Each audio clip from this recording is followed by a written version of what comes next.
Hello everyone, and welcome to today's webinar on testing of high-speed input-output. Our presenters for today are Aram Sarkisian, General Manager of Engineering Sciences at EAG Laboratories, Don Blair, Business Development Manager at Advantest, Doug Malik, ATE Sales Manager at Multilane, and Chung Hun, Senior Applications Engineer at Multilane. My name is Rena Samsu, Marketing at EAG Laboratories, a Eurofins company. Before we get started, I'd like to go over a few housekeeping items for today's event. All attendees have been muted. However, we'd still love to hear from you during today's presentation. You will have the opportunity to submit text questions to today's presenter by typing your questions into the questions panel located in the bottom right of your screen. You may send in your questions at any time during the presentation. Tom Napier, Director of ATE at EAG, will be answering some of the questions during the presentation, and we will also collect these and address them during the Q&A session at the end of today's talk. At the end of the webinar, a survey will pop up on your screen. Your feedback is greatly appreciated and will help us to improve our future events. I would now like to introduce our first presenter, Aram Sarkisian, General Manager of Engineering Sciences at EAG Laboratories. Great. Hey, thank you very much, Rena, and thank you all of you for joining us today. Exciting presentation for you. Rena mentioned the four of us that are participating, so I'm going to speak as little as possible, but I'm Aram Sarkisian. I run the Engineering Sciences business here at EAG. I'll give you a quick intro later about what we do. We are very privileged today to have three presenters with us from Don Blair from Advantest and Doug Malik and Chung Hun from Multilane to talk to you about this solution, and we'll get into that. And really, it brings together the expertise from both the companies, and we've had the pleasure of working with these folks for a number of years, and I hope you find the presentation interesting today. Let's get into kind of the quick agenda. So I'm going to spend, again, a brief period of time just giving you an overview of EAG Labs. We'll then turn it over to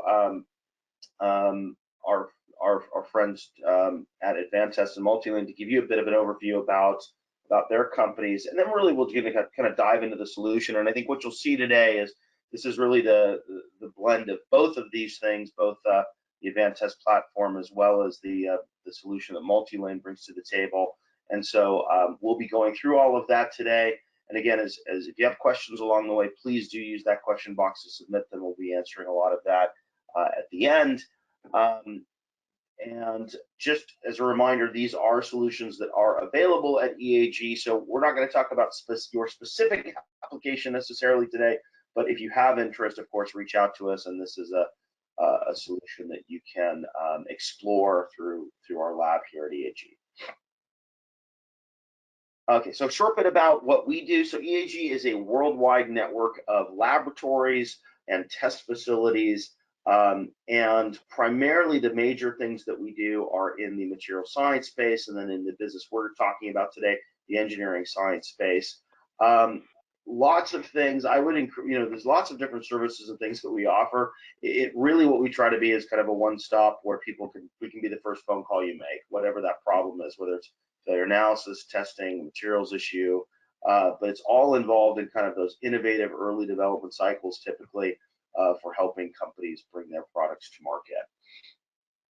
As far as what we do in the engineering sciences group, really what we've got is an integrated model that puts together kind of an ecosystem of services all under our roof that enable our microelectronic and IC customers to get products to market. So sort of all in that new product introduction stage primarily is where we live. So those activities, of course, include tests. So we've got a fully functional test floor that does not only the development activity and those sort of early innings work, but also it's a full production capability. So we can take your product from development into ramp it into high volume production. And of course, if you get to real high volume, that may be where you want to go to a larger facility. But we do plenty of production work here and fulfillment work for our customers. Tied to that, of course, we have all of the reliability capability in-house, ESD and latch-up testing, FIB circuit edit for any of those design tweaks you need, and then a full failure analysis lab to analyze any of those challenges or obstacles you run into along the way. And then we do have a printed circuit board design and assembly capability to basically build those interface boards, primarily in our reliability group, to create the interface between the devices under test and the platforms themselves. Lots of experience, lots of big install base of capital, and all the quality systems and things that you would need for all of the different markets that we serve. So that's just a bit about us, and again, happy to tell you more offline. With that, I would like to turn it over to our first speaker, Don. And Don, the floor is yours. Thanks, Aram. Starting at the top here, we're just going to look at Advantest at a glance and kind of see where the company came from and what it's into. We are a global leader in the AT industry. We've got over 20,000 systems installed worldwide. We do have nanotechnology products that bring us in, at the very low nanometer process nodes. We're a large company. We've got 4,500 employees in 50 different countries. And we are also eco-friendly. We actually have passed the ISO standard for environmental friendliness. Going here to the middle, in 2018, we won the Global Technology Leader by Thomson Reuters Award. We've been over 60 years, actually since 1954, in the test and measurement business. And we've been VLSI Research 10 Best Supplier Award for 30 consecutive years. I don't know if that's a record, but it probably should be. At the bottom here is the technologies that we get into.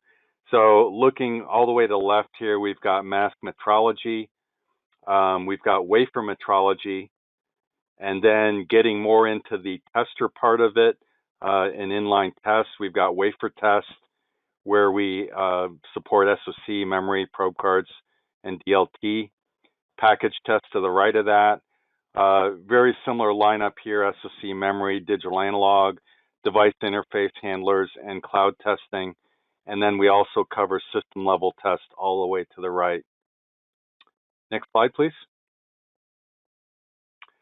Okay, and then looking at the 93,000 platform itself, which is the platform that this HSIO solution is on. This is a very enduring architecture platform. The platform first came out in 1999, and we're projecting that we will have that as our flagship platform to 2030 plus for the basically foreseeable future. The secret in it, if you look to the left here, is the generations of the cards that we have. So we're currently on the 5th generation card. This is the test processor itself, which is kind of the heart of the card. I call it a CPU for ATE. These are all proprietary designs that Advantest designs and owns. And generally what we've done is double the density of every one of these card generations. So we started out at 16 pins per card with Dishan, and with Taka, we're up to 256 pins per card. If we go to the right there, we've always maintained compatibility in the interface.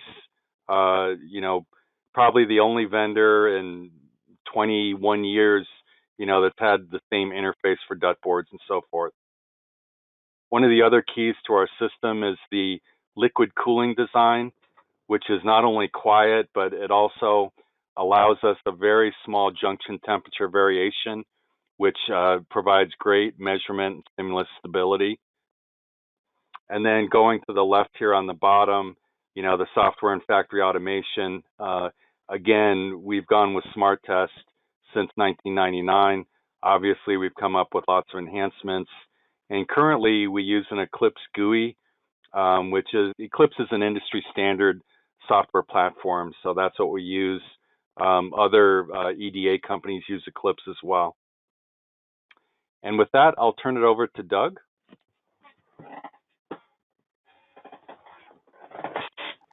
Thank you, Don. Hello, I'm Doug Malik, and first, thanks to everybody listening to this presentation. Multi-lane is an industry leader in high-speed test up to 800 gigabit Ethernet. And we specialize in testing data center interconnects using benchtop and ATE high-speed I/O solutions. We have a worldwide presence with over 500 customers. And today's presentation is about our ATE solutions, but I encourage everybody to also contact us for benchtop solutions. Next slide. So we have solutions for electro-optical situations, high-speed testing equipment. In fact, if you look off to the right in the picture of all the things that we do, you can see where I have put an extra large circle around the partnership between Advantest and Multilane.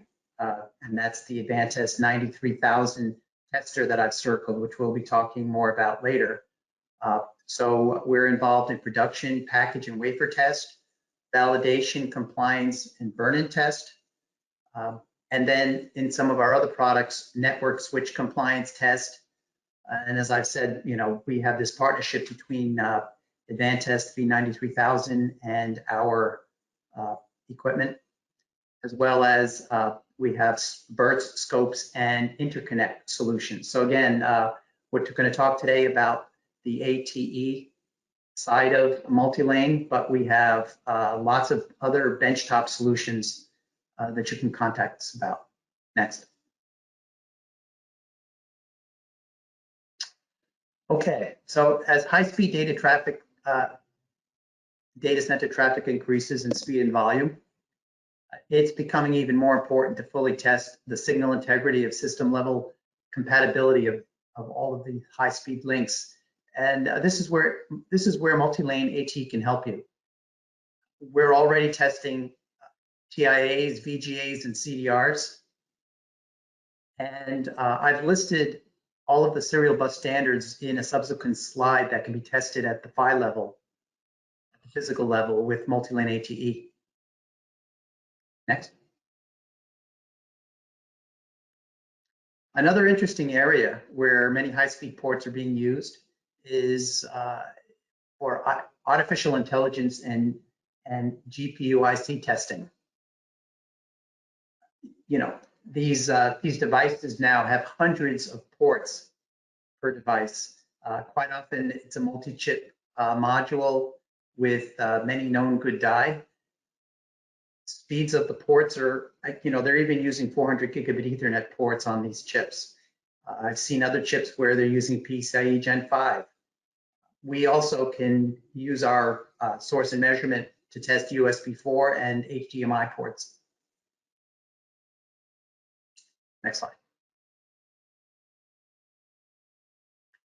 So here's a table of high-speed serial I/O, and I'm going to explain right after this what is PAM4, but you know, it's another method for even increasing, doubling the speed of some of these high-speed ports, and even PCI is going to start using PAM4 to go from Gen 4 to Gen 5, and you can see here that these serial buses all use NRZ, non-return to zero, or PAM4, which is a 4-level signaling protocol.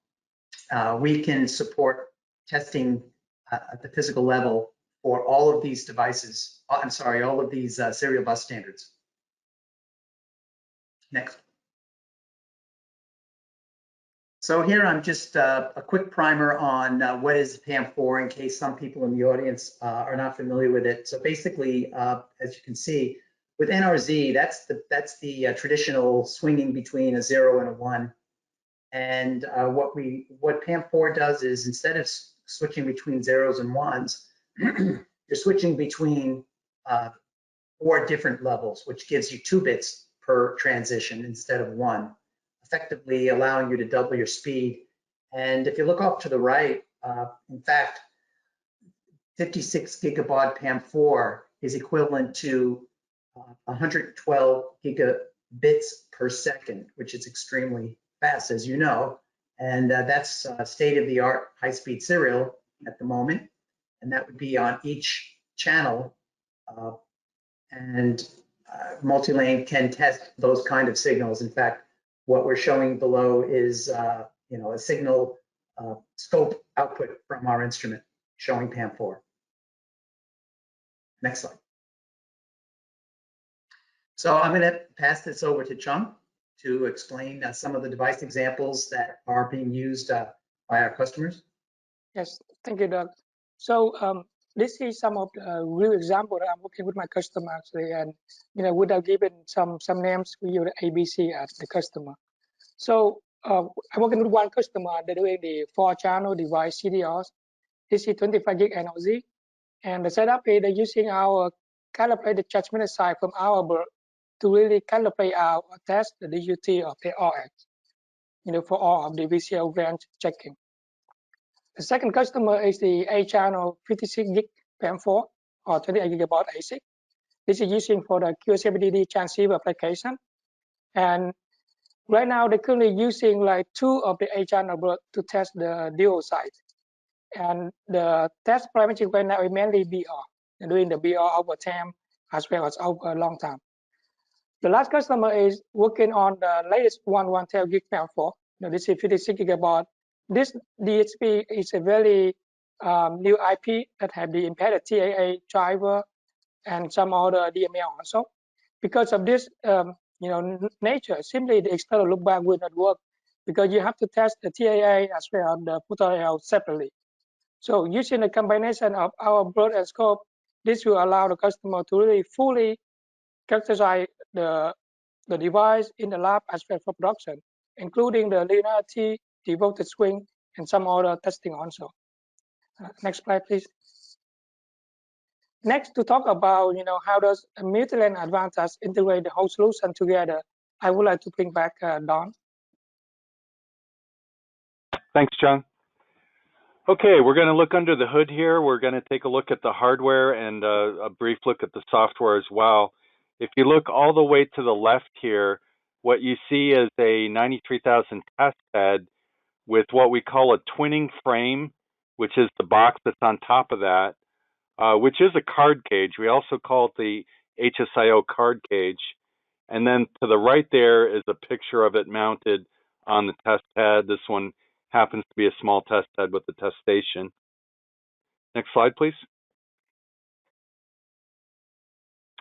Okay, so taking a little bit deeper look here, and also looking at the progression of the partnership between multi-lane and Advantest. If we look all the way over here on the left, in 2018, multi-lane had state-of-the-art boxes that was used for a lot of this testing.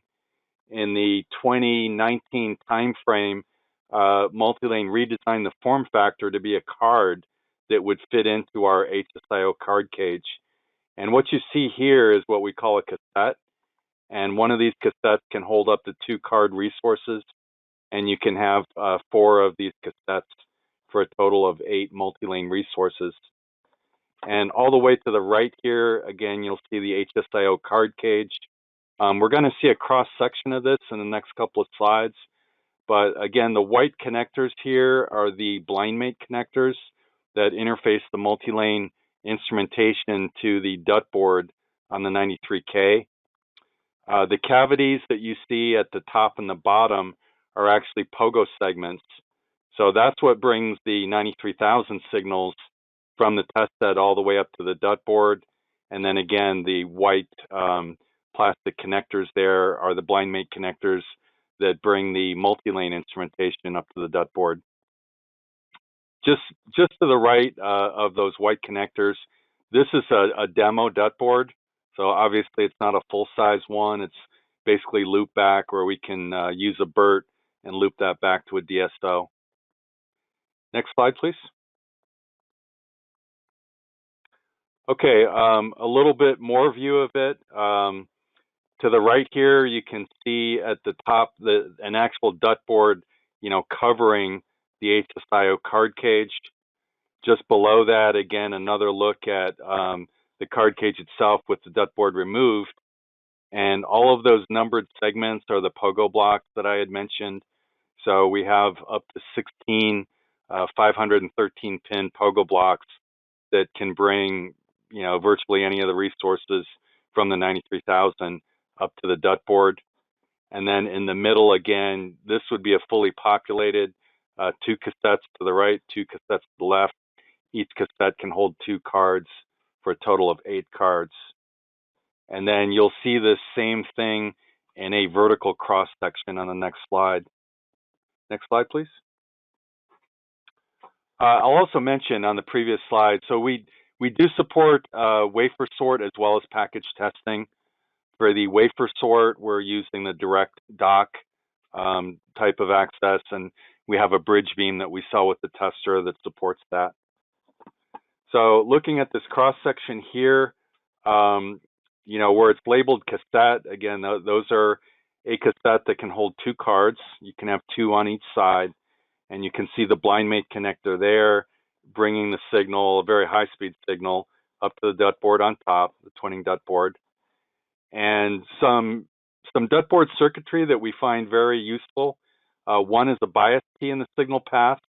And what that does is, without switching relays, it will allow us to do DC parametrics and low frequency testing, as well as the high frequency testing.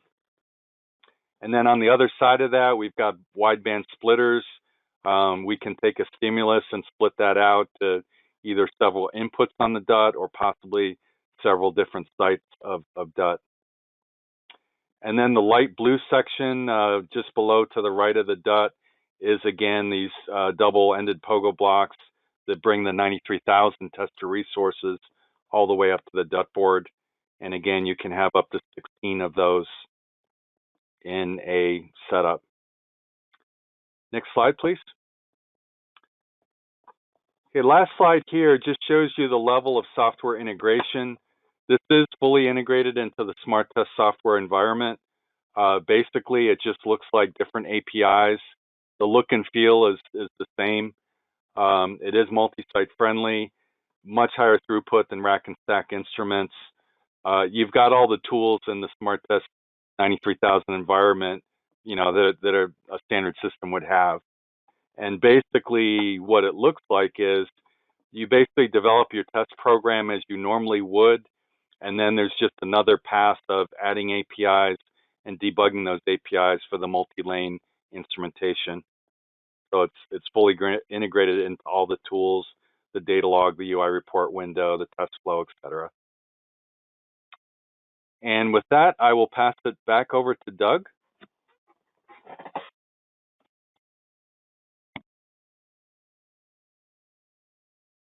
Thank you, Don. I think we can move on. Yep, there you go. So the pictures that Don just showed you, I'm going to just summarize quickly some of the key points that he made. The first is that when he was talking about the cassettes and how you can have up to 8 instruments, those 8 instruments provide to you 32 high-speed lanes, and every one of those lanes can go up to 400 gigabit Ethernet, PAM4, and we have BERTs and scopes that can go into those cassettes. You can do production multi-site testing using the B93K Smart Test software. You can do hard docking taking advantage of the Advantest mechanics that have been used and are proven in the field over many years, and probably hundreds of testers for both package and wafer sort testing. There's a common platform for debug, characterization, validation, and high volume manufacturing. So you could even envision using this setup for doing your debug and characterization without having to do it on a bench. And then you'd immediately have your test program available for production. I will show later, I believe you get better transmit and receive fault coverage and better statistical process control feedback than using traditional loopback testing methods.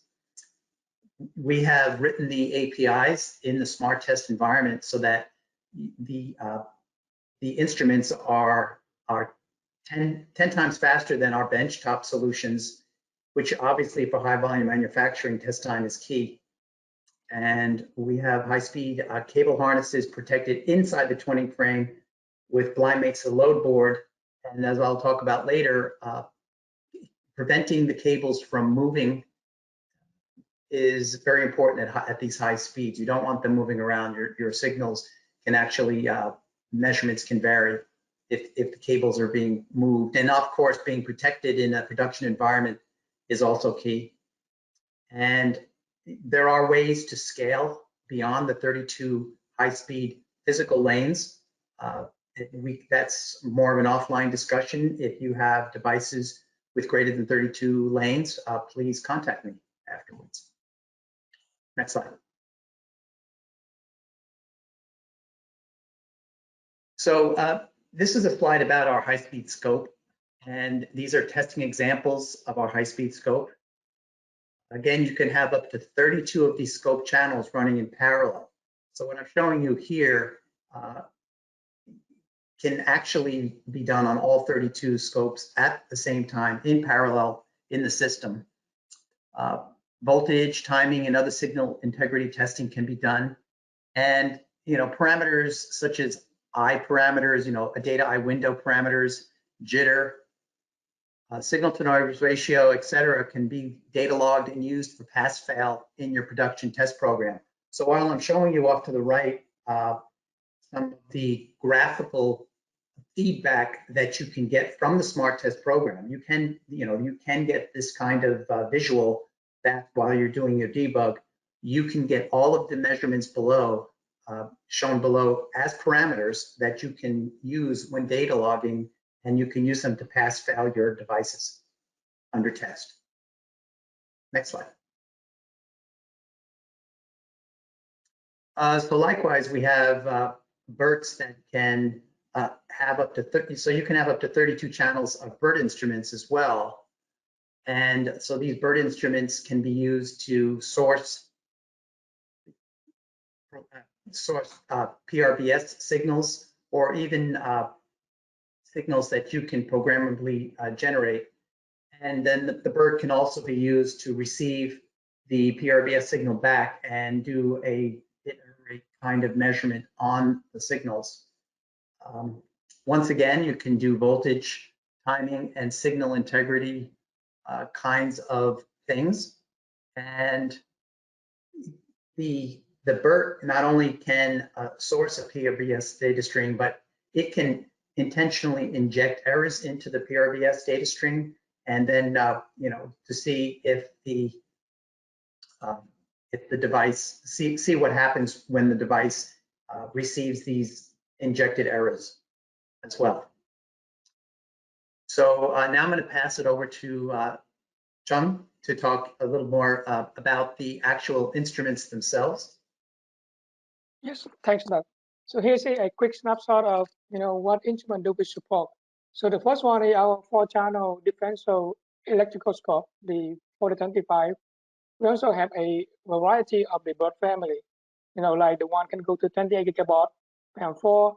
Also, the 39E or the EMF can support up to 56 gigabaud. So with our BERT, when we mentioned 4-lane BERT, this actually comes with the 4 differential transmitter side and 4 differential receiver side. It came together. And our BERT actually have the built-in CDR. So really that that makes the error counting way easier. So let's go to the next slide. So just a little more information and detail on our sampling electrical scope. So as Don and Doug mentioned earlier, we have fully integrated our API into the smart environment. So really you can call any API to the scope and any measurement in there. It's very easy to use. Our scope has 50 gig bandwidth analog, and each one is 4 channel. You can scale them up with 8 of them that will make 32 synchronized channels. We have a very powerful DSP filter on site. Indeed, on the top right here, you can see the filter section. You can actually apply all of the standard filters, including FFE, DFE, CTLE, as well as the embedding. The embedding is something I would like to spend a little more time on, because with our scope, so assume you have a DUT, with the pin go to a little trace and then go to the scope. The signal at the DUT output is clean, but after passing to the signal part, due to reflection, insertion loss, the signal will be degraded. And as we're looking with higher and higher speed, for example, right now we're looking at 1.7 gig PAM4, the loss is going to be significant. So the I that you actually capture is actually not the I at the output of the dot, but this is some derivative I. So with our scope, and if you know the S parameter of the path, we have the debanning feature that allows you to capture the raw data after the lossy path, the embed effect of the path, and show you exactly what the I look like at the output of the dot. It's a very key feature that that our instrument is great about. Next slide, please. Hello. The next one is on more detailed feature of our bird. So in general, our bird will support all of the standard BPS, anything from 7 to 31Q, including SIPLQ, which is the key one for PAM4 testing. We have it on the transmitter side and on the receiver side. So we can do BR, we can do signal to noise ratio, as well as the histogram, which is the levels of the NOZ or the PAM4I. On the transmitter side, our DSP inside came with 3 and 7 tab FFE based. So really you can set the signal to be anything you would like to. For 26 gigabaud or 56 gigabaud PAM4I, we can be proud that our eye is one of the best one you can see around, because with the effect of the 7 tab, we can see all of the pre and the post emission to really make sure the eye clean. And because of the 7 tab, you can set the signal to be a sine wave or a square wave also, because the sine wave can become too useful when you want to test the TAA or the CDR, like for the TSD measurement. We also support error insertion, that you can check what should be the measurement with the error insertion, and with it, we have, with the AT instrument, we actually have a different firmware than the desktop. And with the AT firmware, it's actually 10 times faster, and also the throughput is increased significantly also. On the error detector, we support most of the RxEQ also. This year especially needed for the 1.10 gig PAM4. We have the reflection canceller, the CTA also, as well as the DFE. Another key point with our error detector on the board is we have the built-in CDR. So really, the signal coming from your dot can be just locked right away to our receiver. There's no need for any kind of, from the clock in to the clock out synchronization. Next slide, please. So this is an example of our A channel bird. This really makes it really cost effective.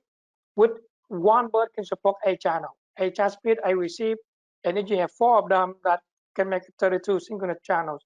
This especially, a very cost-effective solution when you want to test like a core side of an A channel device. Next one. So next, just to compare, mid-length solution on the ATE side versus the rack and stack, I would like to bring back. Okay, so there are 2 methods that I know of that are traditionally used to test high-speed I/O on DUTs, on devices under test during production testing, and those 2 methods are rack and stack and simple loopback. So what I wanted to do is have a couple of slides comparing our solution to both of those methods. First, I'll start with rack and stack. Rack and stack has been traditionally used. However, at these higher speeds, longer cable lengths and cable movement can vary the results. Docking to the probers and handlers is very customized. And when you want to change over from one DUT to the next for testing them, it's very cumbersome to change over. The other thing is that instruments are separately programmed and data is retrieved in many different formats when you use rack and stack. So, obviously I'll give you the reasons why multi-lane should be used instead. With multi-lane and 93K, you get accurate measurements because you can use much shorter cable lengths, since the cassettes are sitting directly underneath your load board. And also there's no cable movement. The cables are also hidden inside of the twinning frame box with the instruments. The other thing is you have standard hard docking to probers and handlers, so you have quicker production changeover from one device to the next. And you're using the same smart test programming environment for multi-lane and the V93K instruments. So it's much quicker to program your test program. And then you have one data format for all the instruments. And in addition, there's zero extra production floor space required for multi-lane. In other words, you don't need to have the rack and stack sitting next to the test head because the instruments are on the test head. We call that zero footprint. And tester floor is expensive real estate, so zero footprint is also very important. Next slide. The other method I wanted to compare with was loopback testing. So before I compare them, I just wanted to show some quick block diagrams. On the left side, you can see the loopback testing method used, where if you're lucky enough to have a device that has both transmit and receive ports, you can take the transmit out of the device and loop it back to the receive input of the same device. And then on the right-hand side, what I'm showing is that using multi-lane, you break that connection. You don't use the transmit of the device to test the receive. In fact, you send the device's transmit to our instruments, and our instruments source signals back to the receive. Next slide.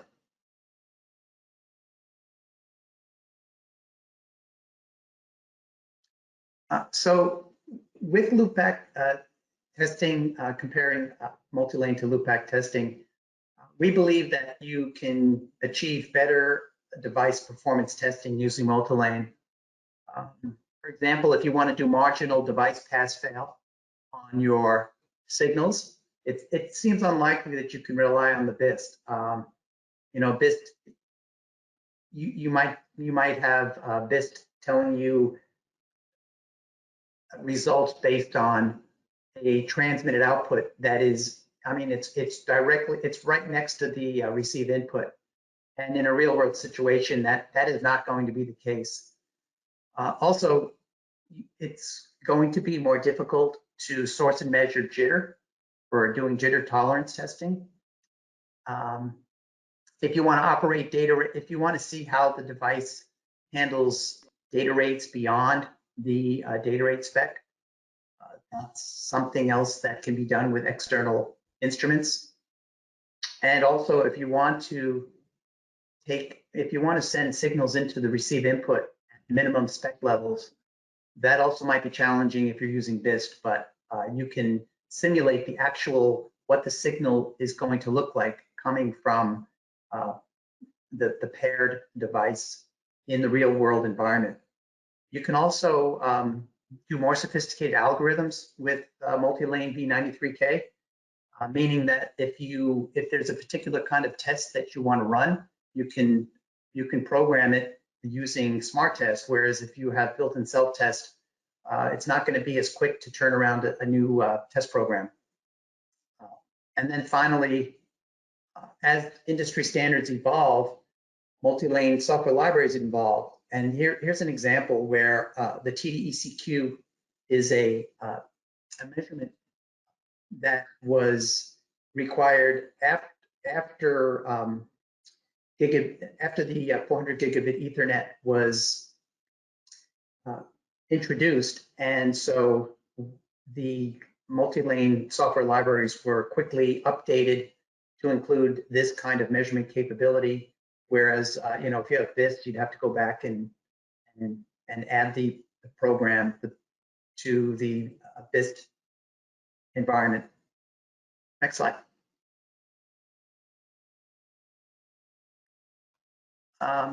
Okay, so here we're showing what I'm trying to get across here is the following.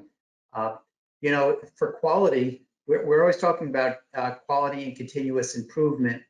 And if you look off to the right, you can see what might happen over time as fab processes and packaging processes drift over time. You may not notice that if you're using a loopback kind of test method. But what can happen is your values, the parameters you're reading back over time can start to drift. And what I'm showing here is that if you don't take care of that early, you can end up in a situation where you're going to start seeing a lot of failing devices. However, if you see things drifting towards that situation, you can provide feedback to the fab house and also the packaging vendors and ask them to recenter their processes so that you won't end up in this situation. The other thing is that for a known good die, it's doubtful that you'll start out with a test program that achieves 100% coverage to get perfect known good die. So over time, you're going to want to be adding tests, and once again, that's going to be done much more quickly and efficiently if you can add the tests in the smart test environment than if you have to keep going back and updating your BIS test program. And then finally, you can very quickly manage your test list limits, for example. Like you might want to have different test limits for production test and QA test. And you might even want to have customer-specific tests. You might have one really large customer that's very demanding and says, I know you have a set of tests, but I have this particular test I want you to run on my parts. And so you can more easily have a customer-specific test in your test program. Next slide. Okay, so here I'm showing the math that in my example I'm using a multi-chip module that has 4 die. In fact, there are multi-chip modules with even more than 4 die. I've seen some with 16 die. But in this example here, what I'm trying to get across is that if you have a situation where you have 5% undetected faults on your die, then with a 4 die multi-chip module, your final package yield is going to be 80%. However, if you can take that 5% undetected faults and move it to the 2% undetected faults over time, your yield's going to go up from 80% to over 90%. So it's really important for multi-chip modules to be able to have this capability of adding more tests as you can improve your test program and try to achieve go from for example, in this case, from 5% undetected faults to 2%, and ideally to 0% as your goal. Next slide. So in summary, we believe that using the multi-lane and Advantest 93K high-speed I/O solution gives you the best value through the multi-lane Advantest partnership. And it's a leading edge way to do high-speed IC wafer and package testing. It's very cost effective. You can do multi-site, and it's one solution for debug, characterization, validation, and failure analysis. And you can do big data tracking for quality assurance and statistical process control. Next slide. Here we have our contacts, of course. You can contact any of us at any time. Of course, you can also contact EAG. I'm going to be handing the slide over now to the EAG team.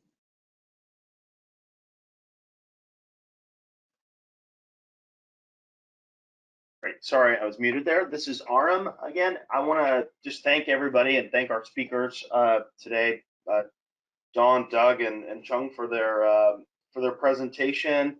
Again, lots to take in there.